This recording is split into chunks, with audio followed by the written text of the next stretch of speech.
오늘은 우리 교회가 추수감사주일로 지킵니다. 추수감사주일은 원래 미국에서 시작되었습니다.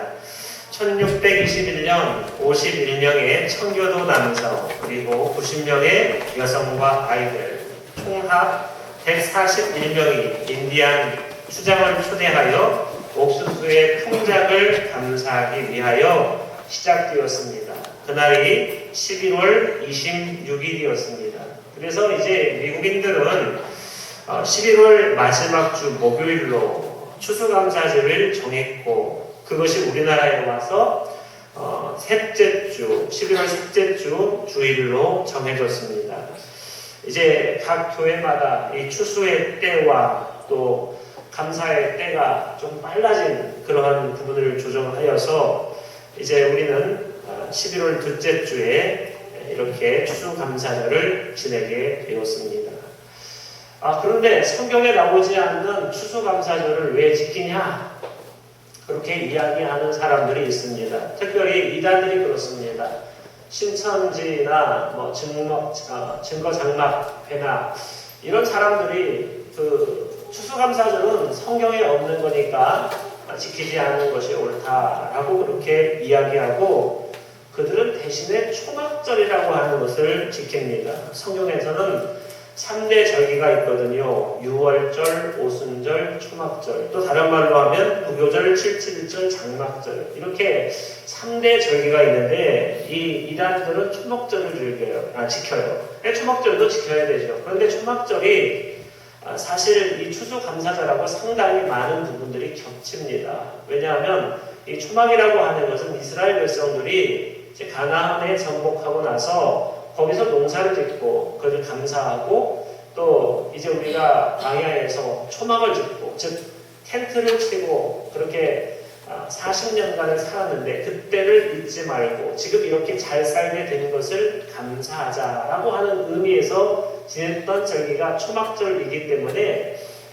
추수감사절이 초막절이고 또 초막절이 추수감사절의 의미를 담고 있다라고 보셔도 크게 무방하다라고 하는 것이죠. 사실 이단들이 늘 이야기하는 것은 뭐냐면 우리들의 신학에 대해서 좀 꼬투리를 잡으려고 하는 경향이 있어요. 근데 넓게 보면 이게 또 하나의 초막절일 수 있다라고 하는 것이 많은 학자들의 시각이라는 것이죠. 그래서 우리는 이 감사 예배를, 추수 감사 예배를 드리게 되어지는 것입니다. 오늘 본문에 보니까 재밌습니다. 10절부터 26절, 사실은 1절부터 마찬가지인데 그 인자하심이 영원함이로다 라고 하는 말이 매 절마다 그렇게 반복되고 있습니다. 우리가 성경을 읽어서 여러분들이 금방 이해를 하실 겁니다. 감사가 한 절도 빠짐없이 나오고 그 영광을 하나님께 돌리자라고 하는 것이 26번 나온다라고 하는 것이죠. 이 이야기는 우리가 날마다 호흡하는 순간마다 감사하고 살아야 한다라고 하는 것이죠. 그런데 도대체 무엇을 감사하고 살아야 할 것인가 라고 하는 것을 오늘 성경은 말해주고 있다는 것이죠. 첫째는 자유케 됨을 감사해야 한다라고 성경은 말하고 있습니다. 이스라엘 백성들은 원래 노예였습니다. 그 애굽의 노예로서 힘들게 삶을 살고 있었죠. 그래서 10절부터 15절까지 어떻게 이스라엘 백성들이 노예에서 자유인이 되었는가라고 하는 것을 설명하고 있습니다. 하나님의 은혜로 모세를 통하여서 또 10가지의 재앙을 통하여서 어렵게 애굽 탈출이 극적으로 이루어진 것입니다. 그래서 그들은 더 이상 노예가 아니라 자유의 몸이 되었다라고 성경은 말하고 있다는 것이죠. 여러분, 자유라고 하는 것, 이것이 별것 아닌 것 같죠. 사람들은요, 자기가 풍성하게 누리는 것, 이것이 별거 아니라고 생각해요. 하루 세 끼 굶지 않고 밥을 먹는 것, 아무것도 아니라고 생각해요.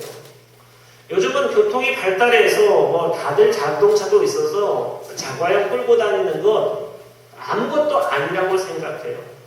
두 발로 걷고 뛸 수 있다는 것 아무것도 아니라고 생각해요.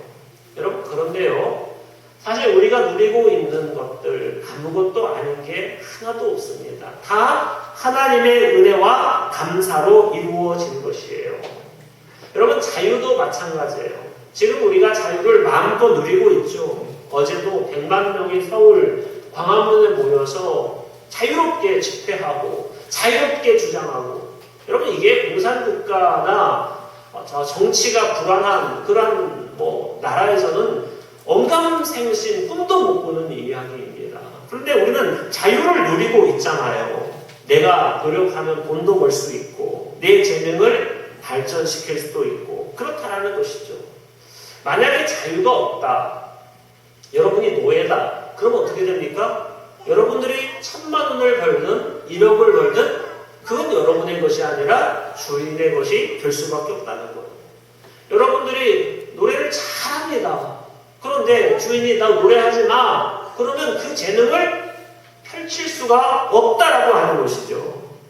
뿐만 아닙니다. 우리의 삶 속에 여러 가지 좋은 것들을 누리지 마, 그러면 누릴 수 없게 되어진다라고 하는 거예요. 여러분, 우리는 자유를 얻었다라는 거예요.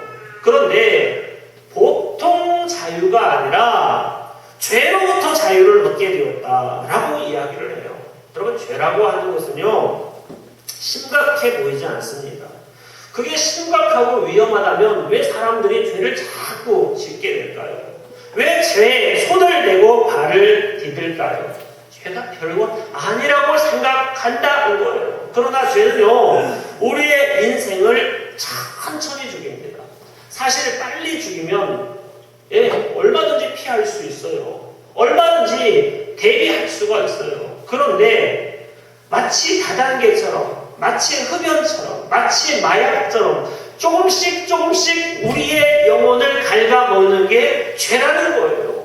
그런데 주님께서는 뭐라고 이야기하셨냐? 이제 너희는 죄로부터 자유케 되었다. 호구이를 건네는 순간부터 더 이상 애굽의 군대가 쫓아오지 못하게 된 것처럼 예수의 그리스도의 구원으로 말미암아 더 이상 죄악이 우리를 건들지 못하게 되었다라고 이야기한다는 거예요.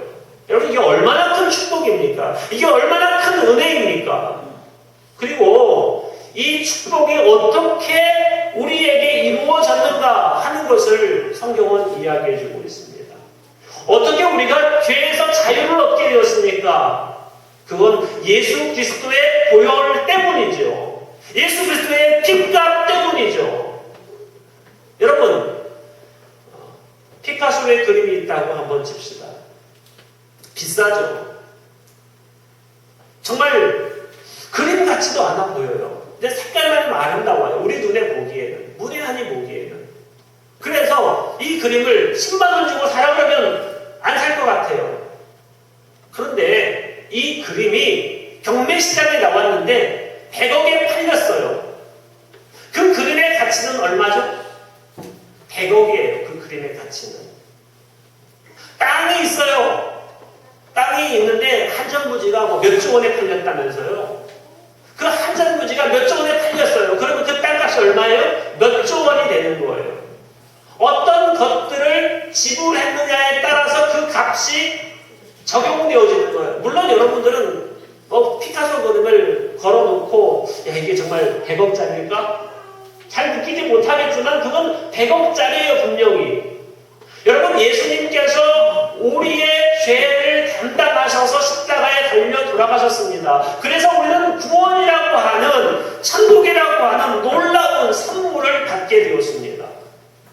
그런데 우리는 그 값어치를 잘 몰라요. 그러나 그 값어치는 예수님의 목숨값이에요. 예수님의 핏값이에요. 얼마나 감사하고 얼마나 놀라운 일들을 우리가 받았는가 하는 것을 알면 감사하지 않을 수 없다라고 하는 것이죠. 이스라엘 백성들이 애굽을 탈출하게 되어질 때 무슨 재앙을 내려도 이 애굽의 바로가 놔주지를 않아요. 마지막 장자의 죽음이라고 하는 그 징계, 이것들을 펼치는 데 있어서 먼저 이스라엘 백성들에게는 애굽에 집에 살 때 문설주에 문지방에 어린 양의 피를 발라라. 그 피를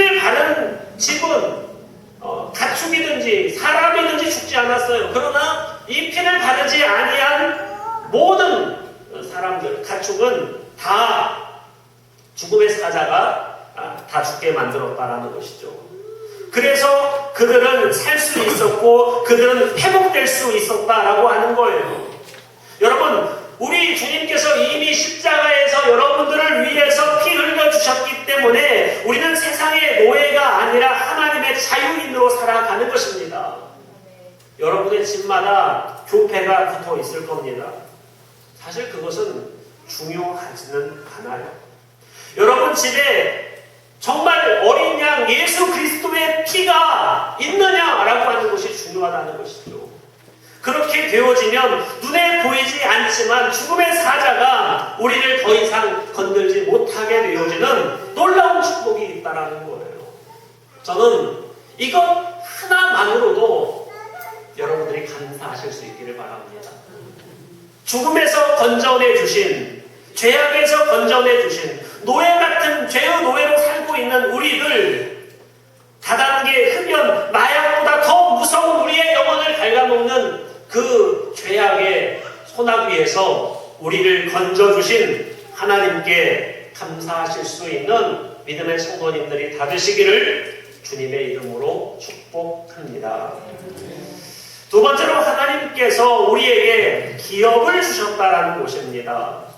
17절부터 20절까지는 이스라엘 백성들이 어떻게 광야를 벗어나 가나안 땅에 정복할 수 있었는가라고 하는 것을 이야기해주고 있습니다. 큰 왕들을 치신 이에게 감사하라. 유명한 왕들을 죽이신 이에게 감사하라. 아모리 왕 시온을 죽이신 이에게 감사하라. 바산왕 옥을 죽이신 이에게 감사하라. 그들의 땅을 기업으로 주신 이에게 감사하라. 여러분, 이스라엘 백성들이 이 가나안 땅에 들어가서 전쟁을 펼쳤는데 모든 전쟁에서 승리할 수 있게 되었고 그들을 그곳에서 정착할 수 있도록 만들어 주셨다라고 하는 것이죠. 이것이 우리에게 어떤 존재입니까? 바로 천국과 같은 존재예요. 지금 우리는 광야 세상을 살아가고 있습니다. 그러나 언젠가는 주님께서 우리에게 큰 승리를 주셔서 가나안과 같은 젖과 꿀이 흐르는 땅, 영원한 가나안 천국에 들어갈 수 있게 주님께서 약속해 주셨다라고 하는 것이죠. 그러므로 우리는 감사할 수 있다라고 하는 거예요. 여러분, 최고급 호텔, 뷔페 호텔에 초대를 받았습니다. 점심때 몇 시까지 오십시오.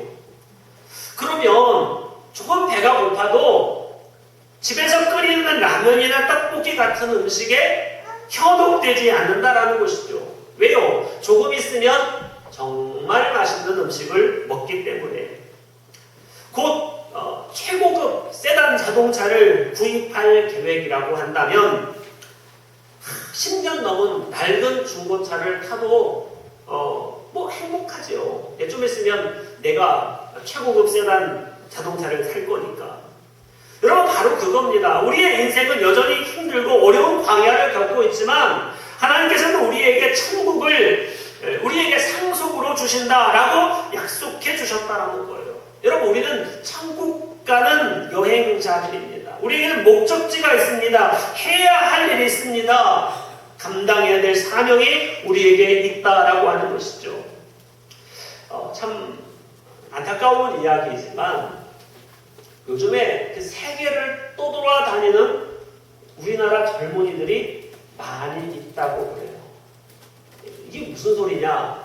그러니까 젊은이들이 그 젊은 호기로 무슨 호주나 이런 데 워킹 홀리데이 가가지고 거기에서 돈을 벌고 또 여행을 하고 돈을 벌고 여행을 하고 돈을 벌고 여행을 하고 근데 들어와서 자기의 일을 갖고 자기의 사명을 가지고 일할 생각은 안 하고 그렇게 하루 벌고 하루 놀고 하루 벌고 하루 놀고 하는 사람들이 많다라는 거예요. 젊은이들이. 근데 더 놀라운 사실은 우리나라가 일본 따라가잖아요. 일본은 30년 전, 우리나라보다 30년 전에 해외여행 자유화가 됐어요. 그리고 일본은 당시에 선진국이었기 때문에 그 엔화를 가지고 나가면 상당히 오랜 부분 동안 생활을 할 수가 있었어요. 그러니까 젊은 사람들이 국내에 있어봐야 취업도 안 되고 이 돈 가지고 나가서 즐겨보자. 그런 사람들이 지금 60이 되고 70이 됐대요. 지금 어느 한 이탈리아 식당에 가가지고 요리 보조로 있는데 그냥 불법 체류자가 되어가지고 요리해주고 그냥 밥 먹고 거기서 자고 그런 사람들이 하나둘이 아니라 그래요. 굉장히 많다 그래요. 여러분 그 인생들 처음에는 너무나 행복해 보이죠. 야 멋져 보이죠. 워킹 홀리데이. 나도 저런 곳에 한번 가보고 싶다. 나도 유럽도 한번 가보고 싶다. 이런 것이 젊은이들의 꿈이잖아요. 그런데 목표를 잃어버렸어요. 목적을 잃어버렸어요. 방향을 잃어버렸어요. 그러니 그들의 인생이 참으로 험난한 인생이 될 수밖에 없다라고 하는 거예요. 여러분 우리가 사는 세상이 복이 있는 것은요. 우리가 나아갈 방향이 있다라는 거예요. 우리가 가야 할 안식처가 있다라는 거예요. 집에 돌아갈 집이 있다라는 거예요. 옛날에 시골에서 놀다 보면 부모님이 부르죠. 누구누구야 밥 먹어라. 예 하고 돌아가는 거예요. 누구누구야 밥 먹어라. 예 하고 돌아가는 거예요. 그러나 부모가 없는 아이들, 가정이 없는 아이는 돌아갈 곳이 없는 거예요. 그게 불쌍한 거예요. 놀 때는 몰라요. 신나게 같이 딱지치기 하고 신나게 땅 따먹기 하고 정말 신나게 노는데 갈 곳이 없는 거예요. 그 인생처럼 비참한 인생이 어디 있어요. 그러나 주님께서 우리에게 말씀하세요. 너희들은 갈 곳이 있다고. 너희들이 마지막 종착역이 있다고. 방향이 있다고. 그렇게 우리에게 말씀해주고 계시는 거예요. 여러분 어찌 감사하지 않을 수가 있겠어요. 어찌 기뻐하지 않을 수가 있겠어요. 하나님께서 우리에게 주신 최종 종착역이 있다는 사실을 가지고 기뻐하고 즐거워하실 수 있는 믿음의 성도님들이 다 되시기를 주님의 이름으로 축복합니다. 세 번째로는 일용할 양식에 대하여 감사하라. 25절에 보니까 모든 육체에게 먹을 것을 주신 이에게 감사하라 라고 이야기를 하고 있습니다. 처음에 우리가 가졌던 것은 자유케 된 감사, 출애굽을 하게 해주신 것에 대한 감사. 이것은 과거에 하나님께서 주신 은혜, 그것들에 감사하자는 거예요. 과거, 지금까지 지켜주신 하나님의 은혜에 대해서 감사하자. 두 번째, 가나안이라는 유업을 우리에게 주셨다. 천국의 유업을 우리에게 주셨다. 이것은 미래에 대한 감사예요. 앞으로 하나님께서 우리에게 이것을 주실 테니까 감사하자. 세 번째, 일용할 양식에 대한 감사는 현재에 대한 감사입니다. 과거도 감사하고 미래도 감사하고 지금도 감사해야 한다. 이스라엘 백성들은 출애굽에서 가나안까지 들어가기까지 40년 동안 광야 생활을 했습니다. 그들은 광야에서 농사를 짓거나 물고기를 잡거나 사냥하지 않았습니다. 그런데 신기하게도 그들은 200만 명의 사람들이 굶지 않았고 목마르지 않고 하나님께서 지켜주셨다는 것입니다. 바위에서 샘물이 터져나오게 하시고 썩은 물이 맑은 물이 되게 하시고 하늘에서 만나와 메추라기를 내어주셔서 그들은 한 사람도 굶주려 죽는 사람이 없었다라고 하는 것이죠. 또 한 가지, 그들에게 하나님께서 은혜를 주셨는데 낮에는 구름기둥, 밤에는 불기둥을 주셨다는 거예요. 그래서 한 사람도 더워서 타 죽는 사람이 없었고 추워서 얼어 죽는 사람이 없었다라고 그렇게 이야기하고 있어요.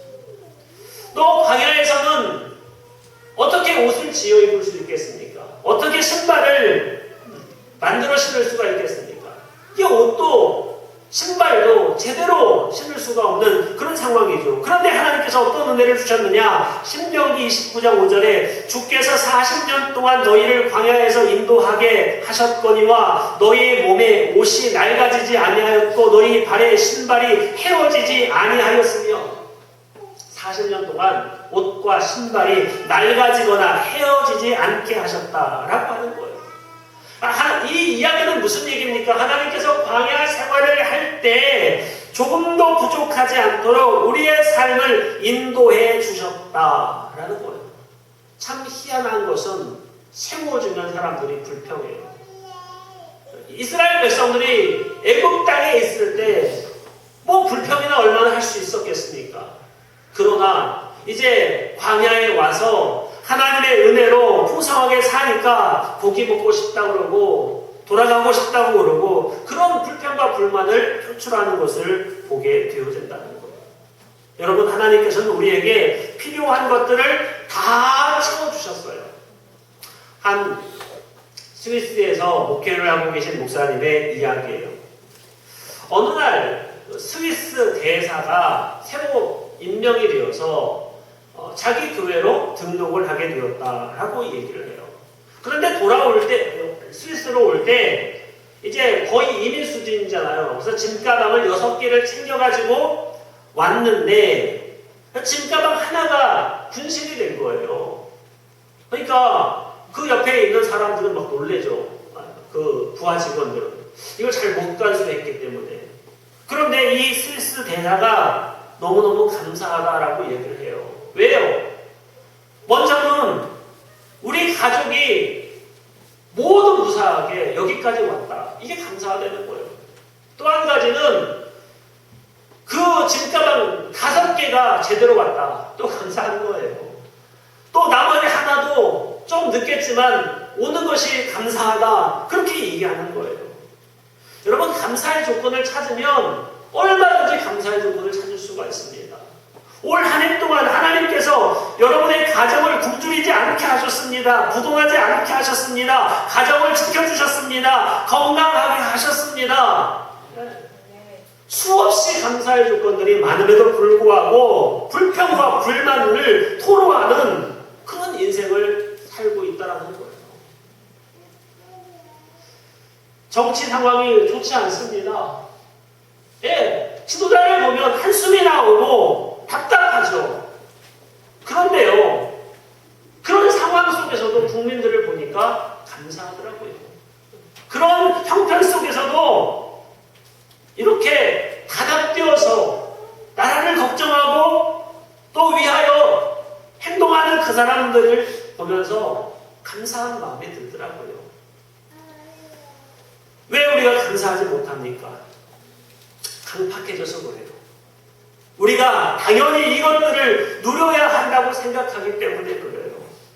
여러분, 아니에요. 우리는 노예였어요. 우리는 죄의 꼭두각시였어요. 죄악들이 우리의 마음들을 마음껏 누리나는 인생들이었어요. 그러나 하나님께서 우리를 다시 복음으로, 말씀으로 하나님의 천국으로 우리를 인도해 주신 분이 우리 주님이시라는 거예요. 그래서 여러분, 추수감사절을 맞아서 다시 한번 날마다 순간마다 감사할 조건들을 여러분의 마음속에 각인시키시고 과거에 나를 지켜주신 하나님, 그리고 나를 미래의 전 천국으로 인도해 주실 하나님을 늘 기억하며 오늘도 그 감사가 흘러넘쳐서 기쁨으로 하나님께 영광 돌리실 수 있는 믿음의 성도님들 다 되시기를 주님의 이름으로 축복합니다. 네, 기도하시겠습니다. 사랑의 주여, 은혜를 감사합니다. 우리가 무엇이기에, 우리가 누구이기에, 우리가 어떤 공로가 있기에 하나님께서 자녀 삼아 주셨습니까? 부족하고 연약한 뿐입니다. 그러나 우리를 죄악에서 건져주신 주님께 감사드립니다. 오늘 하루도 일용할 양식을 주시고 먹을 수 있고 입을 수 있고 잠잘 곳이 있음을 감사드립니다. 또한 우리의 미래 천국이 예비된 것을 감사드립니다. 그래서 우리의 사는 날 동안에, 우리가 우리의 숨이 붙어있는 날 동안에 감사가 떠나지 않고 늘 주님께 기쁨으로 나아갈 수 있는 믿음의 성도님들이 다 되게 하여 주시옵소서. 우리 모두를 축복해 주실 줄을 믿고 의지하오며 참 좋으신 우리 구주 예수님 이름으로 기도하옵나이다. 아멘. 찬송가 589장 찬양하시겠습니다.